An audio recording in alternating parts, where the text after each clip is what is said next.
What happens when a taxi ride takes you into a world beyond reality? A simple trip turns into a nightmare as one driver picks up a mysterious woman with a dark secret.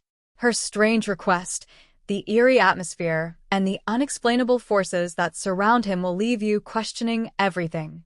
But the question remains, will he escape or become part of a curse that never ends? Don't miss this chilling story that will keep you on the edge of your seat. Watch till the very end to uncover the shocking twist. It was a cold, rainy evening in the heart of the city. Streetlights flickered as raindrops streaked down the taxi windshield. The wipers moved in a slow, steady rhythm, but they did little to clear the fog building inside. Omar, the taxi driver, tightened his grip on the steering wheel. The heater hummed low, offering little warmth against the chill crawling up his spine. His shift had been long, filled with silence and static from the radio. He saw her at the corner of 8th and Main, a woman in a long black abaya, soaked from head to toe, raising her hand. Her eyes were dark, wide, and unsure. Omar pulled over, unlocking the back door.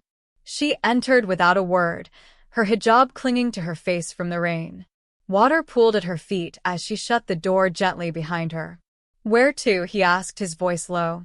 She gave an address far on the outskirts of the city, a place he rarely went, especially this late. They drove in silence. The city lights faded behind them, swallowed by long stretches of unlit road. Trees lined the highway like silent watchers, their bare branches reaching toward the sky. Omar adjusted his mirror. She was staring straight ahead, face pale under the dome light. Her lips moved slightly, whispering words he could not hear. The air inside the taxi grew colder, though the heater was still running. His hands felt damp on the wheel, his mouth dry. He tried to shake off the feeling, focusing on the road. "You are not from here," he said, more to break the silence than out of curiosity. She turned her eyes to his reflection. They were calm, too calm. "I am just passing through," she said softly. Another mile passed in silence. Then she leaned forward. "Can I ask you something?" Omar nodded, keeping his eyes on the road. "Do you believe in spirits?" The question hung in the air like smoke. He cleared his throat, unsure how to respond. "I believe in what I see," he said. She smiled faintly. "Then you should look closer." A sudden thud hit the roof of the taxi. Omar jumped, swerving slightly. He stared into the rearview mirror, but she had not moved. His heart pounded. He slowed the car, rolling down the window slightly. The wind howled in, carrying with it a strange, sweet scent. It smelled like roses. Fresh, but out of place in the wet, muddy air. The road ahead twisted through a dense patch of woods. The trees looked darker now, their shapes unfamiliar. The headlights caught movement, just a flicker. A figure darted between the trees. Too fast to be a deer. Too tall to be a child. Omar's hands trembled. He pressed down on the accelerator. The woman in the back whispered again, louder this time. He looked at the mirror. Her mouth was moving, but it was not English. It was rhythmic, ancient, and sharp. The radio, dead all night, suddenly crackled to life. Static mixed with fragments of speech. A voice, deep, male, repeating a name. Omar reached to switch it off, but his hand froze midair. The woman was no longer alone. A shadow sat beside her, larger than any man. Its face hidden, but its presence undeniable. The taxi lights flickered. The engine sputtered. The tires rolled slower, as if pushing through water. Omar could not breathe. He looked back, and the seat was empty. The back seat was dry. No trace of water. No scent of roses. Omar slammed the brakes. The car skidded slightly, then stopped in the middle of the road. He turned around fully, heart thudding in his chest. There was nothing. No woman. No shadow. Just an old scarf, folded neatly where she had sat. His chest rose and fell with rapid breaths. The silence screamed in his ears. Even the static from the radio had vanished. He reached for the scarf, fingers trembling. It was warm.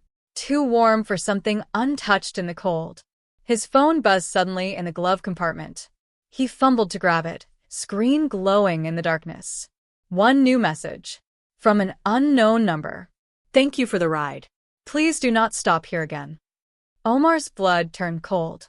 He dropped the phone onto the passenger seat. Outside, the rain had stopped. But the trees ahead had changed. They no longer looked like trees. Twisted figures stood along the roadside. Tall. Still. Watching. He put the car in drive, foot heavy on the pedal. The taxi moved, but the road seemed longer now. Endless. Familiar turns were gone. Only blackness and fog ahead. Omar's breathing quickened. He glanced again at the scarf. It was no longer there. In its place, a single, blood-red rose. Omar's heart skipped a beat. The rose sat on the passenger seat, its petals unnaturally vivid against the darkness. He could feel the temperature drop even further. His hands shook as he reached for the flower, but the moment his fingers brushed it, a chill shot through his body. The rose was freezing cold, like it had been pulled from a deep, forgotten place. His entire arm went numb. Suddenly, the car jolted forward. The steering wheel yanked itself, as if the taxi was no longer under his control. Omar's eyes widened in terror as the road ahead seemed to stretch, twisting into a curve that wasn't there a moment ago. He slammed his foot on the brake. But the car kept moving, faster now, as though some unseen force was pulling it. The trees, those twisted figures, began to close in. They leaned in toward the road, their branches now impossibly long and jagged, like reaching fingers. He could hear whispers again. This time, they came from all sides. The voice of the woman. And something darker, deeper, layered underneath it. Turn back, the voices whispered. Turn back, or you will never leave. Omar's breath caught in his throat. His vision blurred as shadows danced along the edges of the windshield. The night was no longer just dark, it was alive, closing in, suffocating him. And then he saw it. In the rearview mirror, a figure. A man. Tall. Cloaked in black. He was walking along the road behind the car, his footsteps silent but deliberate. Omar's pulse raced. He knew this man, he had seen him in the city before. But this wasn't the same man. The stranger's face was hidden, but there was something in his posture. Something familiar. Something menacing. Omar could no longer see the road ahead. Only the figure in the mirror, getting closer. Closer. He slammed his foot on the gas. The car lurched forward, its engine roaring to life. But no matter how fast he drove, the man remained in the reflection. A shadow, always just behind. The whispers grew louder, more urgent. They were no longer speaking words, only a low, vibrating hum that filled his head. And then, just as Omar felt he might lose control, the car lurched to a stop. Everything went silent. The figure was gone. The trees were still. And the rose, now withered, lay at his feet. Omar looked around. He was no longer on the road. He was in a clearing. And standing in front of him, bathed in the pale light of a half-hidden moon, was the woman. She was waiting. Omar's breath caught in his throat as his eyes locked with hers. Her dark eyes were calm, too calm, as though she had been waiting for him to arrive. She was no longer wet, no longer shivering from the rain. Her abaya flowed like ink in the moonlight, its black fabric absorbing the pale light. He could not move, not a single muscle. His body was frozen, trapped in some place he did not understand. The silence stretched between them, thick and heavy, as though the air itself was holding its breath. "You have come," she whispered. Omar's voice failed him. The words stuck in his throat like ice. "Why?" he managed to croak, his hands still gripping the wheel as if the car was the only thing keeping him tethered to reality. She stepped closer, her feet barely touching the ground. Her presence was overwhelming, as though the earth itself bent beneath her weight. "Because you are the one who can free me," she said softly, the words lingering in the air like a haunting melody. He wanted to ask, to scream, but his mouth was dry, his voice lost. Her gaze seemed to pierce through him, to see things he could not even fathom. And then, as if reading his thoughts, she spoke again. "Do you know what lies beneath this place?" Her voice was barely audible, but it echoed in his mind, deep and resonant. Omar tried to shake his head, but his body would not respond. "The road you have driven," she continued, her eyes darkening, "is not meant for the living." He finally found his voice. "What are you?" The woman smiled, a sad, knowing smile. "I was once like you," she said, her voice soft, as if recalling a distant memory. "A traveler, unaware of the path. But now, I am bound to this place, this cursed road, until someone can take my place." His chest tightened. The air seemed to grow colder, heavier. "You," he gasped, his heart hammering in his chest. "You want me to take your place?" She nodded slowly. "You have already begun. But you must choose, Omar. Leave now and forget. Or stay and join us." The trees around them seemed to shift, moving like dark sentinels, closing in around the clearing. The shadows lengthened, reaching toward the taxi, toward him. His eyes darted to the rear-view mirror again. The road behind him had disappeared. It was now just a wall of mist, thick and impenetrable. He turned back to the woman. Her figure had changed. No longer just a woman, but something more, something ancient and terrible, as though her true form was only glimpsed in moments like this. I can't," Omar stammered, his voice breaking. "I don't want to stay here." Her expression softened, but her eyes never lost that strange, deep intensity. "You are already here," she whispered. "And now you must decide." In that instant, Omar felt a cold hand on his shoulder, though he had not seen her move. It was too late. Omar's body went stiff as the cold hand rested on his shoulder. The touch sent a shiver through his entire being, cold enough to freeze his blood. He tried to turn, to escape, but his body wouldn't obey. It was as if the air around him had thickened, holding him in place like invisible chains. The woman stepped even closer, her face now inches from his. Her eyes were no longer calm. They burned with a fire that seemed to pierce through him. "You think you can leave?" she asked, her voice low and velvety. "Once you've crossed this threshold, you are ours. There is no going back." The wind picked up, howling through the clearing, its cold bite cutting through the thick silence. The trees began to sway, their branches creaking like ancient bones. Omar's breath quickened as the realization hit him like a punch to the gut. He had crossed the point of no return. The road was gone. The world outside the taxi was nothing but shadows. "You cannot escape," the woman repeated, her voice now rising, blending with the wind. "You are already bound. But you do have a choice." His heart pounded louder, faster, every beat like a warning. "What choice?" he gasped. Her lips curled into a thin, almost pitying smile. "You must choose to join us," she said softly. "Or you can remain here, trapped forever, like the others who came before you." Omar's mind raced, each thought clouded by panic and confusion. He could feel the weight of her gaze pressing on him, digging into his very soul. He looked around desperately, but the mist was now so thick, he couldn't see beyond the reach of his own hands. The clearing was alive, moving, swirling around him. It felt like the world itself was breathing. Then, the faintest sound reached his ears. A voice he recognized. It was his mother's voice. "Omar." His heart skipped.